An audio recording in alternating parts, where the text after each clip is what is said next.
حرمت والے مہینوں سے متعلق احادیث و اقوال شعبان میں گناہ مٹاتے ہیں اور رمضان میں کرامت و درجات کا انتظار کیا جاتا ہے۔ رجب نیکیوں میں سبقت کرنے والوں، شعبان درمیانے مومنوں اور رمضان گناہ گاروں کا مہینہ ہے۔ غوثیہ وظائف بسم اللہ الرحمن الرحیم۔ شروع اللہ کے نام سے جو بڑا مہربان نہایت رحم والا ہے۔ السلام علیکم ورحمۃ اللہ وبرکاتہ۔ میرے پیارے بھائیو، جس میرے بھائی نے میرا یوٹیوب کا چینل سبسکرائب نہیں کیا تو برائے مہربانی میرے یوٹیوب کے چینل کو سبسکرائب کرتے جائیں اور ساتھ میں لائک بھی کرتے جائیں۔ سبسکرائب اور لائک کرنے سے میری حوصلہ افزائی ہوگی تاکہ میں آپ کے لیے اور اچھی ویڈیو بناتا جاؤں۔ میرے پیارے بھائیو، آج میں آپ کے لیے حرمت والے مہینوں کی شان بیان کروں گا۔ کس مہینے کی کیا شان ہے، کس مہینے کی کیا شان ہے، تو آئیے آپ کے سامنے اب پیش کرتا ہوں۔ حرمت والے مہینوں سے متعلقہ احادیث و اقوال۔ حضور پرنور سیدنا غوث اعظم قدس سرہ غنیۃ الطالبین میں تحریر فرماتے ہیں، اکرمہ حضرت عباس سے روایت کرتے ہیں کہ رسول اللہ صلی اللہ علیہ وسلم نے ارشاد فرمایا، رجب اللہ کا مہینہ ہے، شعبان میرا مہینہ ہے اور رمضان المبارک میری امت کا مہینہ ہے۔ موسیٰ بن عمران فرماتے ہیں کہ میں نے حضرت انس سے سنا، نبی صلی اللہ علیہ وسلم روایت کرتے ہیں کہ جنت میں ایک نہر کا نام رجب ہے، جس کا پانی دودھ سے زیادہ سفید اور شہد سے زیادہ میٹھا ہے۔ جو شخص رجب کا ایک روزہ رکھے گا اسے اللہ تعالیٰ اس نہر سے پانی پلائیں گے۔ حضرت انس ارشاد فرماتے ہیں کہ جنت میں ایک محل ہے جس میں صرف رجب کے روزہ دار ہی جا سکتے ہیں۔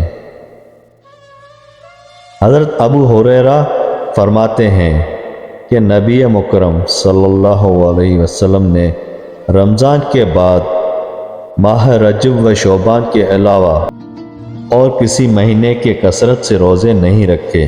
حضرت انس روایت کرتے ہیں کہ نبی مکرم صلی اللہ علیہ وسلم نے ارشاد فرمایا، جو شخص حرمت والے مہینوں میں جمعرات، جمعہ اور ہفتہ کے 3 روزے رکھے گا، اللہ تعالیٰ اس کے لیے 9 سال کی عبادت لکھ دیں گے۔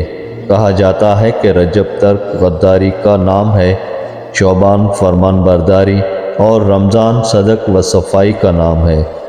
رجب توبہ و استغفار کا مہینہ ہے، شعبان محبت اور رمضان تقرب کا مہینہ ہے۔ رجب حرمت کا مہینہ ہے، شعبان خدمت کا اور رمضان نعمت کا مہینہ ہے۔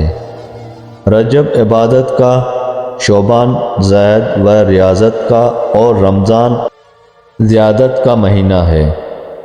رجب میں اللہ تعالیٰ نیکیاں ڈبل کر دیتے ہیں، شعبان میں گناہ مٹاتے ہیں اور رمضان میں کرامت و درجات کا انتظار کیا جاتا ہے۔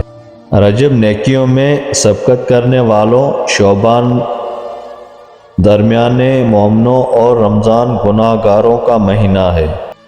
ذو النون مصری فرماتے ہیں کہ رجب ترک آفات کے لیے، شعبان عبادات کے لیے اور رمضان کرامات کے لیے ہے۔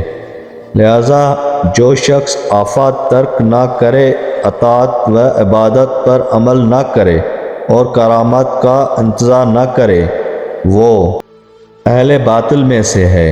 نیز فرمایا، رجب بونے کا، شعبان پانی دینے کا اور رمضان کھیتی کاشت کرنے کا مہینہ ہے۔ لہذا ہر شخص اپنی بوئی ہوئی کھیتی کاٹتا ہے اور اپنے عملوں کا اجر پاتا ہے، جبکہ کھیتی کو ضائع کرنے والا کٹائی کے دن پشیمان ہوگا، اس کا اندازہ غلط ثابت ہوگا اور اس کا انجام برا ہوگا۔ بہت سارے لوگوں کا کہنا ہے کہ سال ایک درخت کی طرح ہے، رجب اس درخت میں پتے پھوٹنے کا زمانہ ہے، شعبان اس میں پھل لانے کا زمانہ ہے اور رمضان پھلوں کے تیار ہو جانے کا زمانہ ہے۔ کہا جاتا ہے کہ رجب میں بالخصوص اللہ تعالیٰ کی طرف سے بخشش ہوتی ہے، شعبان میں شفاعت مقبول ہوتی ہے، رمضان میں نیکیوں کا اجر کئی گنا بڑھا دیا جاتا ہے، اور شب قدر میں بالخصوص انعامات کا نزول ہوتا ہے، جبکہ یوم عرفہ 9 ذوالحج تکمیل دین کے ساتھ مخصوص کر دیا گیا ہے۔ ارشاد باری تعالیٰ ہے، آج میں نے تمہارے لیے تمہارا دین مکمل کر دیا ہے۔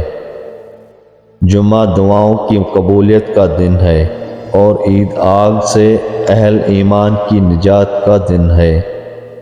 مازنی حضرت حسین بن علی سے روایت کرتے ہیں کہ رجب میں روزے رکھا کرو، کیونکہ روزہ رکھنا اللہ سے معافی مانگنے کے مترادف ہے۔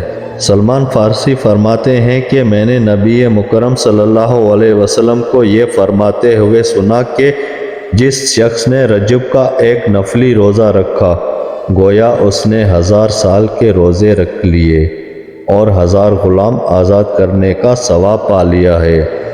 جو کوئی اس میں کچھ صدقہ کرے گا، گویا وہ 1000 دینار صدقہ کرنے والا ہے، اور اللہ تعالیٰ اس کے جسم کے ہر بال کے عوض اس کی 1000 برائیاں مٹا دیتے ہیں، 1000 اور درجات بلند فرما دیتے ہیں، 1000 نیکیاں لکھ دیتے ہیں۔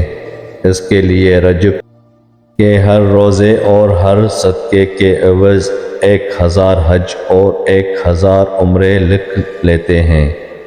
اس کے لیے جنت میں 1000 گھر، 1000 محلات اور 1000 حجرات تیار کر دیتے ہیں۔ یہ حجرے میں 1000 خیمے ہوں گے اور ہر خیمے میں 1000 حوریں ہوں گی، جن کی چمک دھمک سورج سے بھی 1000 گنا زیادہ ہوگی۔ جی میرے پیارے بھائیو، جس میرے بھائی یا بہن کو یہ میری ویڈیو اچھی لگی تو برائے مہربانی میرا یوٹیوب کا چینل سبسکرائب اور لائک کر دیں۔ اللہ تعالیٰ آپ سب کو خوش رکھے، آباد رکھے۔ اللہ تعالیٰ آپ سب کے تمام صغیرہ و کبیرہ گناہ بخش فرمائے۔ اللہ تعالیٰ آپ کی تمام دعائیں قبول فرمائے۔ پھر ملیں گے کسی اچھے عمل کے ساتھ اگلی ویڈیو میں، تب تک کے لیے اللہ حافظ۔